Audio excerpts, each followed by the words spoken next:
नमस्कार, news capital express में आपका स्वागत है। बुलेटिन की शुरुआत करते हैं ताज़ा खबरों के साथ। रोजगार की दृष्टि से मध्य प्रदेश सरकार अनेकों प्रयास कर रही है। आप जानते हैं कि 1 लाख पदों की भर्ती की प्रक्रिया चल रही है। 7,000 से ज्यादा भर्तियां हो गई हैं। 40,000 भी जल्द ही हो जाएगी। 15 अगस्त तक 1 लाख भर्तियां कंप्लीट हो जाएंगी। आज मैंने निर्देश दिया है कि कहां-कहां शासकीय सेवा में भर्ती की गुंजाइश है, उसका भी प्रशिक्षण करके 15 अगस्त के बाद भी भर्ती की प्रक्रिया चालू रहेगी। दूसरा, स्वरोजगार के प्रयास हमारे निरंतर चल रहे हैं। आप सभी जानते हैं हर महीने हम रोजगार दिवस करते हैं और उस दिन लगभग 2.5 लाख नौजवानों को स्वरोजगार के लिए लोन, जिसकी गारंटी सरकार लेती है और ब्याज का अनुदान भी देती है। तो स्वरोजगार के माध्यम से भी रोजगार के अवसर पैदा करने का हमारा प्रयास चल रहा है। लेकिन आज अपने बेरोजगार बेटा बेटियों के लिए एक नई योजना को कैबिनेट ने मंजूरी दी है। मुख्यमंत्री सीखो कमाओ योजना नाम हमने सरल रखा है, ताकि गरीब से गरीब मतलब बिना ज्यादा परेशानी के योजना एकदम क्लिक हो सके। सीखो और कमाओ, लर्न एंड अर्न अगर अंग्रेजी में कहें तो। इस योजना के अंतर्गत 12वीं पास जिन्हें ITI किया है वो बच्चे, जिन्हें ग्रेजुएशन किया है, पोस्ट ग्रेजुएशन किया है, वो सारे के सारे इस योजना के लिए पात्र होंगे। हमने अलग अलग तरह के कई काम, लगभग 700 हैं वो, engineering, electronics, mechanical, civil, management, hotel management, tourism और ट्रेवल, अस्पताल, रेलवे, ITI, सॉफ्टवेयर डेवलपमेंट का क्षेत्र, बैंकिंग, बीमा, लेखा, चार्टर्ड अकाउंटेंट और अन्य वित्तीय सेवाएं संबंधी काम बच्चों को सिखाए जाएंगे। काम सिखाने के लिए ये अलग अलग जो, चाहे वो इंडस्ट्रीज हो, बड़े उद्योग हो, MSME उद्योग हो या सर्विस सेक्टर हो, उसके 700 काम अलग अलग सिखाए जाएंगे। और काम किसी प्राइवेट फैक्ट्री हो, इंस्टीट्यूशन हो, लेकिन काम सीखने के बदले हम बच्चों को पैसा देंगे और DBT के माध्यम से ये पैसा उनके खातों में जाएगा। रोजगार की दृष्टि से मध्य प्रदेश सरकार अनेकों प्रयास कर रही है। आप जानते हैं 1 लाख पदों की भर्ती की प्रोसेस चल रही है। 60,000 से ज्यादा हो गई है, 40,000 भी जल्दी हो जाएगी। 15 अगस्त तक 1 लाख भर्ती कंप्लीट हो जाएगी। मैंने आज फिर निर्देश दिया कि और कहां कहां गुंजाइश है भर्ती की शासकीय सेवा में, उसका भी परीक्षण करके 15 अगस्त के बाद भी भर्ती की प्रक्रिया चालू रहेगी 1 लाख के अलावा। दूसरा, स्वरोजगार के प्रयास हमारे निरंतर चल रहे हैं। आप सब जानते हैं हर महीने हम रोजगार दिवस करते हैं और उस दिन लगभग 2.5 लाख नौजवानों को स्वरोजगार के लिए लोन, जिनमें से गारंटी सरकार लेती है और ब्याज का अनुदान भी देती है। तो स्वरोजगार के माध्यम से भी रोजगार के अवसर पैदा करने का हमारा प्रयास चल रहा है। अभी हमारा पोर्टल बन रहा है। 7 जून से जिन प्रतिष्ठानों को ऐसे बच्चों को काम सिखाना है उनका पंजीयन प्रारंभ हो जाएगा। 15 जून से हम युवाओं का पंजीयन, रजिस्ट्रेशन का काम प्रारंभ कर देंगे। 15 जुलाई से प्लेसमेंट उनका मार्केट में प्रारंभ हो जाएगा और 31 जुलाई से युवा प्रतिष्ठान जहां वो काम करेंगे और मध्य प्रदेश शासन उसके बीच अनुबंध हो जाएगा, ऑनलाइन होगा ये। और 1 अगस्त से बच्चे काम करना प्रारंभ कर देंगे और उसके बदले में उनको ये राशि 1 महीना जैसे ही काम करेंगे मिलना प्रारंभ हो जाएगी। बच्चे काम सीखेंगे तो जो बच्चे 12वीं पास हैं उन्हें 8,000 रुपया महीना, जो बच्चे ITI उत्तीर्ण हैं उनको 8,500 रुपया महीना, जिन्होंने डिप्लोमा किया है उनको 9,000 रुपया और इससे अधिक ऊंची डिग्रीधारी वाले बच्चों को 10,000 रुपया प्रतिमाह स्टाइपेंड दिया जाएगा। जबलपुर में माफियाओं और जुआरियों सटोरियों के खिलाफ कार्रवाई लगातार जारी है, जिसके चलते आज ग्वारी घाट के नर्मदा नगर स्थित भैंस के तबेले में नितिन गडरिया के अड्डे पर दबिश देते हुए पुलिस ने 15 सटोरियों को दबोच लिया, जिनका पुलिस ने क्षेत्र में पैदल जुलूस निकाला। आरोपियों ने पुलिस के करीब 15,000 रुपए जब्त किए हैं। जानकारी अनुसार SI प्रभाकर सिंह ने बताया कि नितिन गडकरी लंबे समय से जुआ और सट्टों के कारोबार में लिप्त था। कई बार पुलिस द्वारा उसके यहाँ छापे की कार्रवाई कर उसे गिरफ्तार कर जेल भेजा गया। बावजूद इसके अपराधी की आपराधिक प्रवृत्ति में कोई सुधार नहीं हो रहा था और वह बेखौफ होकर जुआ सट्टे का अवैध व्यापार कर रहा था, जिसके बाद आज पुलिस द्वारा उस समय कार्रवाई की गई जब टीम को सूचना मिली थी कि नितिन गडरिया जुआ फड़ चला रहा है। इसके बाद टीम ने छापेमार कार्रवाई करते हुए 15 लोगों को दबोच लिया। कार्रवाई में करीब 15,000 रुपए जब्त किए हैं। आरोपियों का जुलूस निकाल कर थाने ले जाया जा रहा है। नहीं लग रहा है वही किनारे हो जाओ। ठीक है ना भैया, रस्सी बहुत मजबूत है। दिखाना जरूरी है।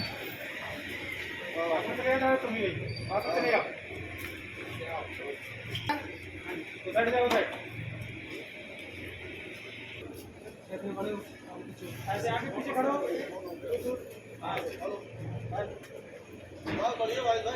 अंताल चौक की करवा रहे बनिए।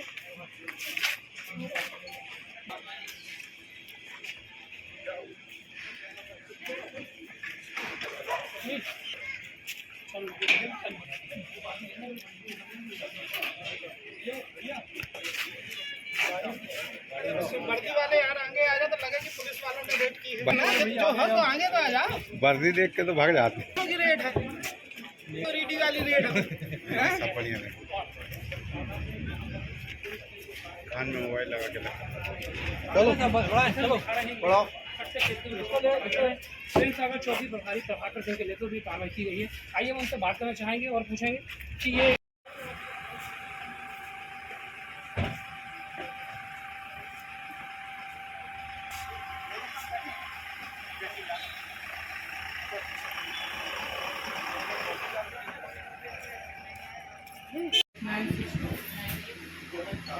माइक टू सिटी मैडम की सूचना पर एक सट्टा रेड किया गया था ग्वारी घाट क्षेत्र में नर्मदा नगर में, जहां से ये नितिन गडरिया का सट्टा है और नितिन गडरिया अभी फरार है। उसका भाई पकड़ा गया है जिसको लाके थाने में बंद किया गया है।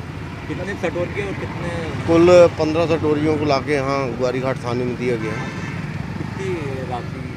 लगभग 23,000 के समथिंग की राशि बरामद मिली है वहाँ से, घटना से। ये कब से चल रहा था, कुछ जानते? इसके बारे में जानकारी मेरे को नहीं है। सर कहाँ पे हो रहा था? पूर्व मुख्यमंत्री दिग्विजय सिंह के द्वारा जिस प्रकार से पीडीएस के राशन को लेकर पनागर विधायक सुशील तिवारी इंदू पर बयान दिया था, उसको लेकर अब पनागर विधायक सुशील तिवारी इंदू ने पलटवार करते हुए पूर्व सीएम दिग्विजय सिंह को नोटिस भेजा है और 7 दिन के अंदर मामले में जवाब मांगा है। जहां एक पत्रकार वार्ता के माध्यम से पनागर विधायक सुशील तिवारी इंदू ने कहा कि दिग्विजय सिंह एक शरारती तत्व है, जब चाहे किसी भी प्रकार का बयान यहां देते रहे। जहां पीडीएस के राशन को लेकर दिग्विजय सिंह के द्वारा जिस प्रकार की टिप्पणी उन पर की गई है वह बिल्कुल निराधार है, जिसको लेकर उनके द्वारा एक नोटिस पूर्व सीएम दिग्विजय सिंह को भेजा गया है और पूरे मामले में 7 दिन के भीतर जवाब मांगा गया है। अगर 7 दिन के भीतर दिग्विजय सिंह की तरफ से किसी भी प्रकार का जवाब नहीं आता है तो वह कानूनी कार्रवाई करेंगे। वही मामले में नगर अध्यक्ष प्रभात साहू ने जानकारी देते हुए बताया कि जिस प्रकार से दिग्विजय सिंह के द्वारा भाजपा के राष्ट्रीय नेतृत्व और प्रदेश के नेताओं की छवि धूमिल करने के लिए अनाप शनाप बयान दिए जाते हैं। आबकारी मंत्री और कलेक्टर को भी लिखा हुआ है कि जो वर्तमान में शराब नीति है उसमें सरकार की ऐसी मंशा थी कि छोटे छोटे ठेकेदारों को दिया जाए, सभी लोगों को काम मिले और हर स्तर पर रोजगार का सृजन।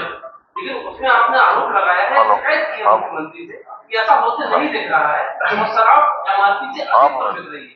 कहीं ना कहीं इसका अपनी सरकार की नीति को भी नहीं खेल रहे।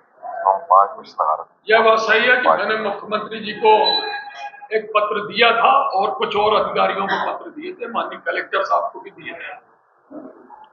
उसमें स्पष्ट है कि शराब माफिया एकजुट होकर एक सिंडिकेट बना दिया और जो निर्धारित दर है एमआरपी से 40 से 60 रुपया अधिक वसूल रही है। इस बात की प्रमाणिकता से कह रहे हैं कि लगभग 1,34,35 हजार बोतल प्रतिदिन बिकती है और उससे बड़ी जो अंग्रेजी शराब की दुकान है, अंग्रेजी शराब है, इसमें 150 से 200 रुपया ये हर बोतल में ले रहे हैं। 35 से 40 लाख रुपए के शराब के सिंडिकेट के लोग, केवल एक अधिकारी, जो आबकारी विभाग के एक अधिकारी के कारण ये सारा सिंडिकेट प्रतिदिन 35 से 40 लाख रुपए वसूल रहा है। इसकी हम प्रमाणिकता से बात करें। उसकी चिंता पार्टी करेगी। माननीय विधायक जी ने अपना पक्ष रखा है। आप व्यक्तियों को, आप सबको धन्यवाद देना चाहता हूं। मैं चाहता हूं कि आपके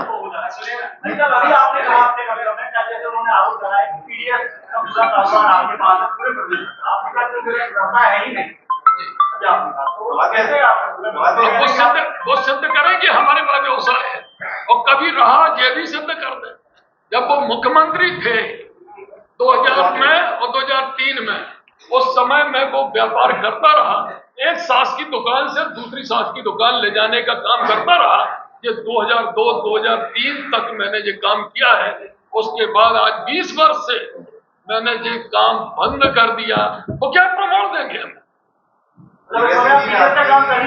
नहीं, हमारा नहीं है, वो हमें देना जवाब दें कि ये है पीडीएस। आपके ऊपर जो आरोप लगाए गए व्यक्तिगत तौर पे आरोप लगाए, उनके विरुद्ध आप किस तरह कार्रवाई करें, क्या मैंने वैधानिक कार्रवाई का नोटिस दे दिया है, और 7 दिन के अंदर वो व्यक्तिगत माफी सार्वजनिक नहीं मांगेंगे तो हम न्यायालय की शरण में जाएंगे। हम संविधान पर विश्वास करते हैं। न्यायालय के साथ साथ पार्टी, भारतीय जनता पार्टी उनके खिलाफ सख्त प्रदर्शन भी करेगी और कार्रवाई भी करेगी, और इस तरह के षड्यंत्रों को किसी भी तरह से नाकाम करेंगे और कभी उनको सफल नहीं होने देंगे। और ये बात तो आप सब जानते हैं कि दिव्य सिंह के बारे में तो मुझे लगता है कि सारे मीडिया के लोग हम सबसे ज्यादा उनकी गहराई तक उतरते हैं। आप सबका बहुत बहुत धन्यवाद। यदि व्यक्ति तो शरारती तत्व है, इनको हम शरारती तत्व के रूप में बोलेंगे। उनको झूठा बोलना है तो उनके लिए यह शब्द बिल्कुल उचित होगा, और प्रमाणिकता से अगर कोई बात कहते हैं, हमारे मुख्यमंत्री जी के विषय में जो बोल रहे हैं, खुद ऐसे कई अपराधी तत्वों के साथ वो खुद संयुक्त हैं। अगर समय आया तो इसकी भी जानकारी हम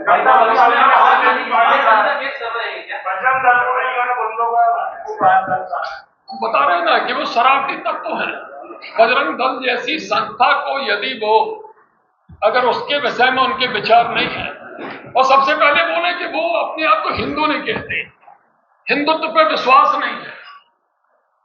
यदि ये संसदीय का फॉर्म भरते हैं तो उसमें हिंदू नाम क्यों लिखते हैं, इसका जवाब दिग्विजय सिंह दे। बोलने में कुछ और करने में कुछ। ये दिग्विजय सिंह की ये शरारत और हरकतें जबलपुर और मध्य प्रदेश बर्दाश्त नहीं करेंगे। अब आपका भी कर्तव्य और अधिकार बनता है कि उनसे इस बात का जवाब दें। विधायक जी, वजह क्या लग रही है, ऐसा क्यों आखिर आपको टारगेट किया कि विधायक तिवारी जी की कर रहे हैं? क्या आपको इसके पीछे क्या मंशा लगती है? दिमाग है जी। वो जब यहाँ के प्रभारी बनाए गए तो उनका केवल ये मतलब है कि हम, जो हमारे कांग्रेस पार्टी के नेताओं ने बताया कि वो सारी जानकारियां एकत्रित करके इसका प्रोपेगेंडा वो केंद्र में लाएंगे, और 20, 25, 30 सीट ज्यादा लेने के जुगाड़ में वो अपने आप की सक्रियता बताने के लिए ये काम कर रहे हैं। ये मेरे को आज सुबह कांग्रेस के एक नेता ने, कोई लोकल नेता है, श्री दिग्विजय सिंह ने 12 बजे प्रेस कॉन्फ्रेंस की। उनने कुछ आरोप लगाए थे हमारी सरकार के और मेरे व्यक्तिगत नाम लेकर। दिग्विजय सिंह एकदम एक नंबर के झूठे व्यक्ति हैं, शरारती व्यक्ति हैं, और इस प्रकार की गतिविधियों में वो लिप्त रहते हैं। और उनका ऐसा सोचना है कि वो देश में सर्वोच्च जब कहलाएंगे जब सबसे ज्यादा मानहानि के दावे और केस उनके ऊपर चलेंगे।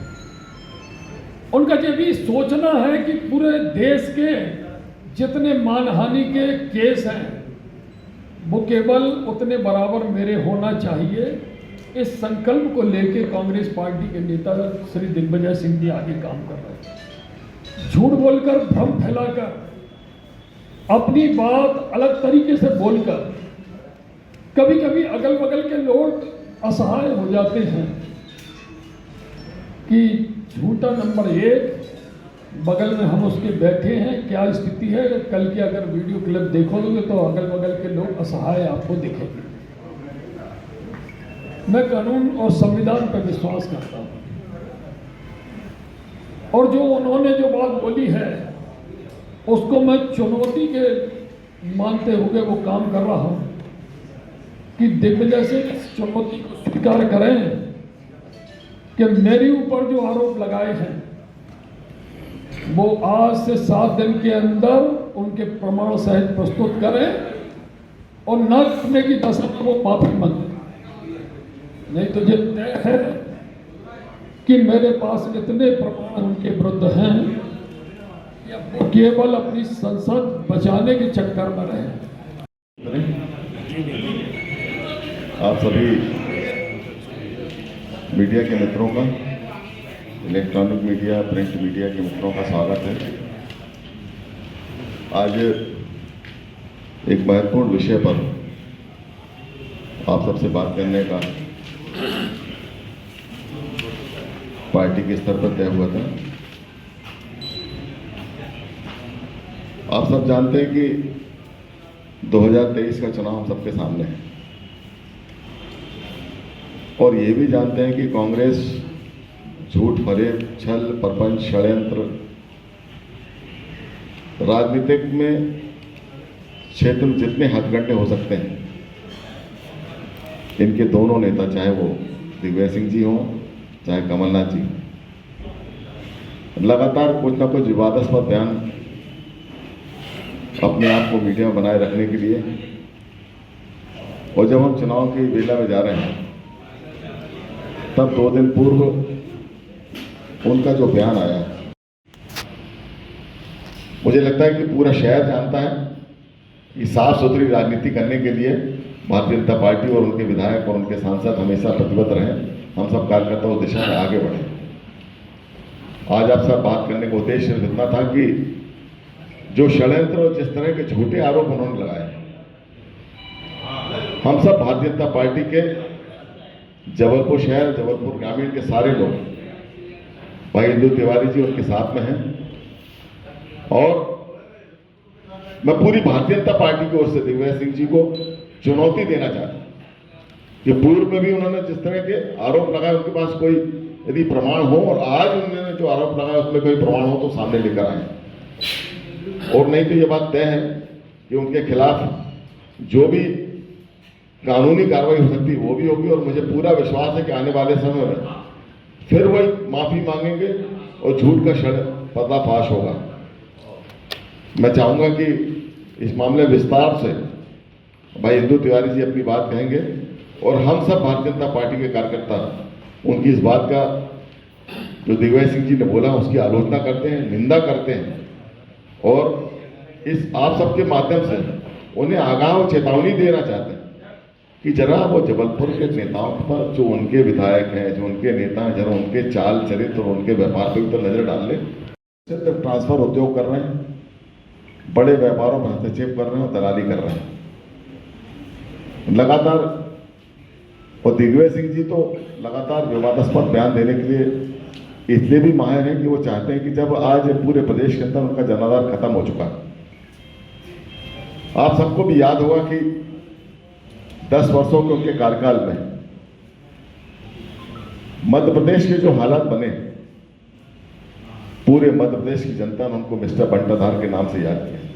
और आज भी जब वो दिन, वो समय, तारीख याद आती है तो इस मध्य प्रदेश में रहने वाले लोगों की रूह कांप जाती है। कुछ बंदिया समाज के ज्ञापन सौंपकर घटना की घोर निंदा कर पीड़ित लड़की के प्रति सहानुभूति प्रकट की है। गढ़वारा में विग दिवस हुई निंदनीय घटना को लेकर कुछ बंदिया समाज ने तहसील कार्यालय पहुंचकर प्रदेश के मुख्यमंत्री के नाम एक ज्ञापन तहसीलदार को सौंपकर घटना की घोर निंदा की है।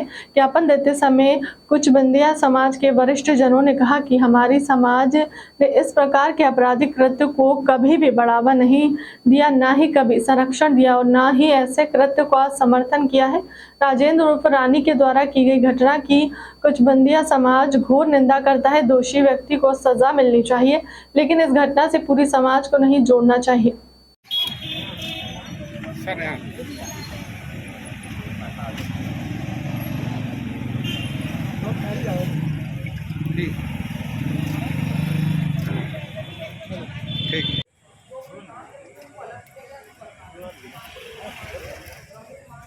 पीछे आना 2 मिनट। राजा को पीछे करना।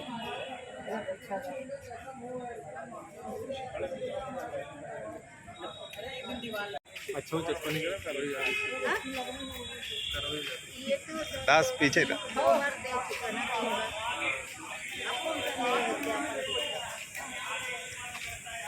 अरे रजनीकांत को अलग तो करो चाचा, रजनीकांत को अलग करो बेटा, मनीष का दोस्त। अरे वो तो और दीपा भैया यहीं पे गए।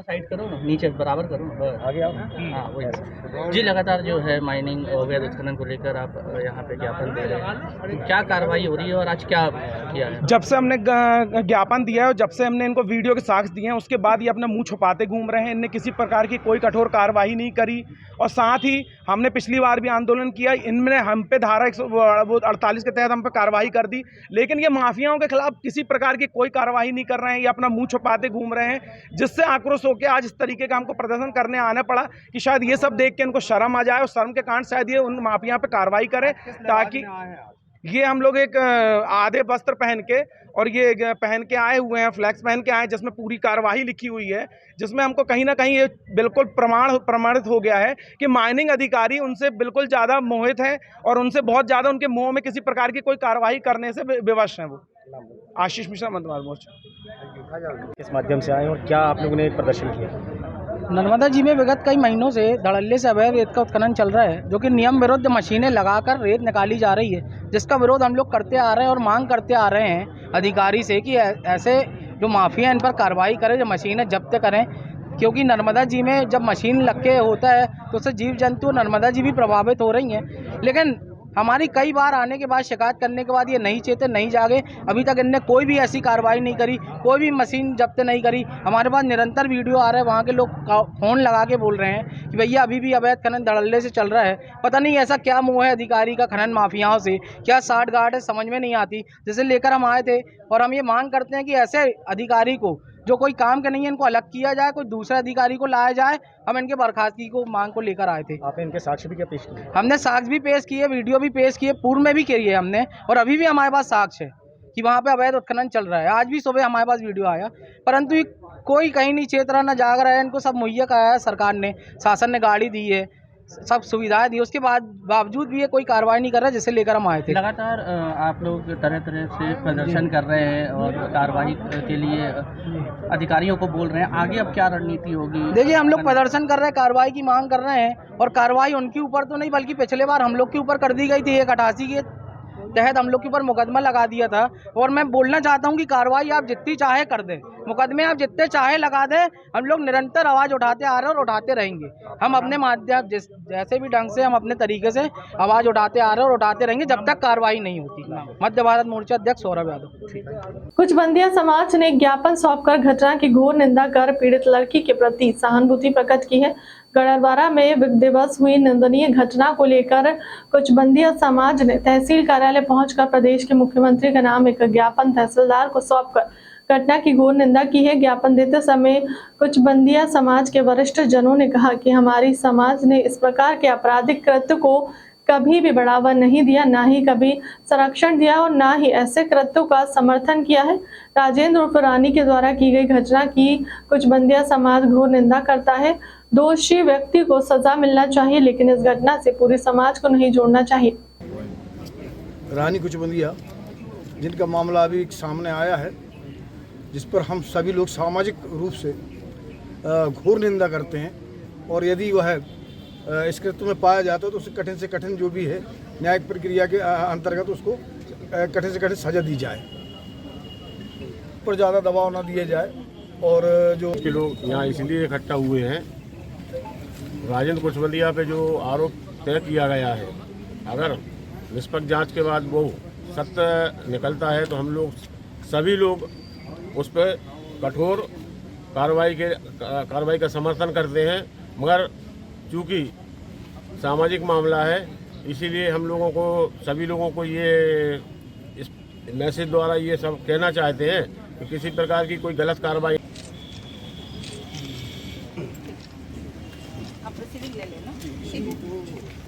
लूटपाट को लेकर गया है।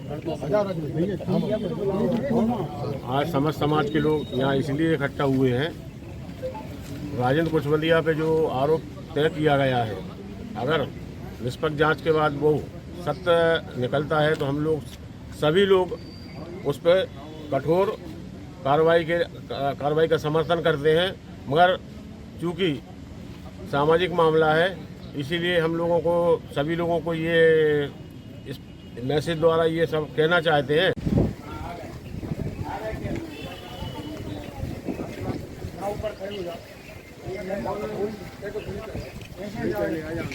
आजा आंदोलन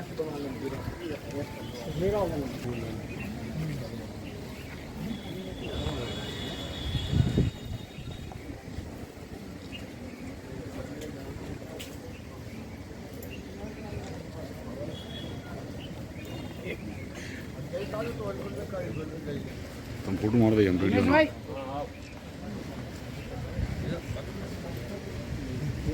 विभागीय अधिकारी राजस्व गाडरवारा जिले नरसिंहपुर विषय राजेंद्र उर्फ रानी कुशवंतिया निवासी गाडरवारा के विरुद्ध लड़की द्वारा की गई रिपोर्ट के आधार पर धारा 376 व अन्य धाराओं के तहत थाना गाडरवारा में दर्ज मामले की निष्पक्ष उच्च स्तरीय न्यायिक जांच कराने के संबंध में महोदय जी विषय अंतर्गत लेख है कि वर्तमान में राजेंद्र उर्फ रानी कुशवंतिया के विरुद्ध पीड़ित लड़की द्वारा छेड़छाड़ की रिपोर्ट लेख कर उक्त घटना का हम सभी सामाजिक व स्वजाति बंधु पूर्ण रूप से निंदा करते हैं तथा हम परिवारजन व सामाजिक लोग पूर्व से इस प्रकार की घटना की निंदा करते रहे हैं तथा उक्त पीड़ित लड़की के प्रति हम सामाजिक लोग सहानुभूति पूर्वक उक्त घटना की घोर निंदा करते हैं। महोदय जी, हमारी समाज द्वारा इस प्रकार के आपराधिक कृत्यों को न कभी बढ़ावा दिया गया है, ना ही कभी संरक्षण किया गया है और ना ही भविष्य में ऐसे कृत्यों का समर्थन करेंगे। हमेशा उक्त कृत्यों का पुरजोर विरोध करते हैं। वर्तमान में हुई उक्त घटना का हमारी समाज का प्रत्येक नागरिक काफ़ी दुखी है तथा पीड़िता व पीड़िता के परिजनों के प्रति सहानुभूति पूर्वक निष्पक्ष जांच कराकर दोषी पर न्यायिक कार्रवाई का समर्थन करते हैं। महोदय जी, राजेंद्र उर्फ रानी कुशवंतिया के उक्त कार्यों के कारण विगत 2 वर्ष पूर्व से समाज से निष्कासित कर दिया गया था तथा उसके द्वारा जो कृत्य किया गया है उसकी पहले से निष्पक्ष जांच की जावे। यदि जांच के बाद उक्त व्यक्ति दोषी पाया जाता है तो उक्त व्यक्ति पर शासन प्रशासन द्वारा जो भी कार्रवाई की जाएगी उसका हम सभी सामाजिक पारिवारिक व स्वजाति बंधु पूर्ण समर्थन करेंगे।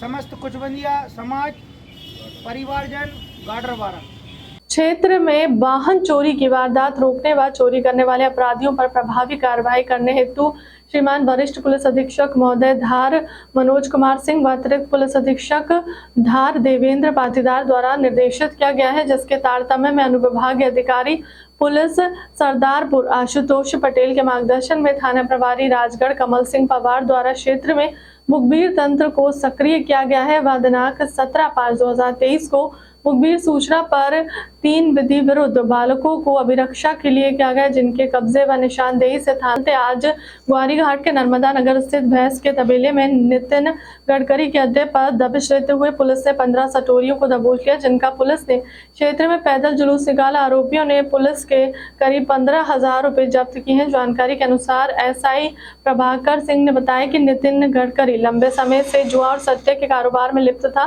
कई बार पुलिस द्वारा उसके यहाँ छापे की कार्रवाई कर उसे गिरफ्तार कर जेल भेजा गया, बावजूद उसके अपराधी की आपराधिक प्रवृत्ति में कोई सुधार नहीं हो रहा है और वह बेखौफ होकर जुआ सट्टे का अवैध व्यापार कर रहा है। जिसके बाद आज पुलिस द्वारा उस समय कार्रवाई की गई जब टीम को सूचना मिली थी नितिन गडकरी जुआ पर चल रहा था।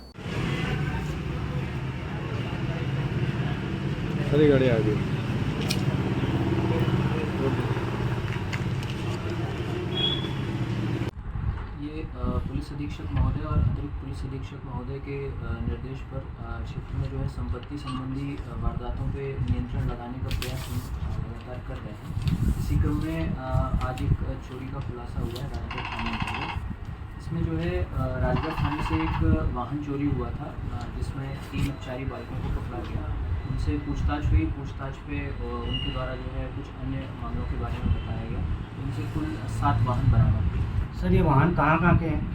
इन वाहन में मुख्य रूप से 3 वाहन कोतवाली थाना धार के हैं। इसके अलावा एक वाहन पीथमपुर का है, एक वाहन राजगढ़ थाने का है, एक वाहन जोबट का है और एक इंदौर का है। सर जैसे आपने गाड़ी पकड़ी है किस मतलब करके पकड़ी, मतलब पता कैसा लगा? ये बालक जो है ये स्थान का नाम है काकड़कुआ टांडा। ये 3 नाबालिग बालक हैं।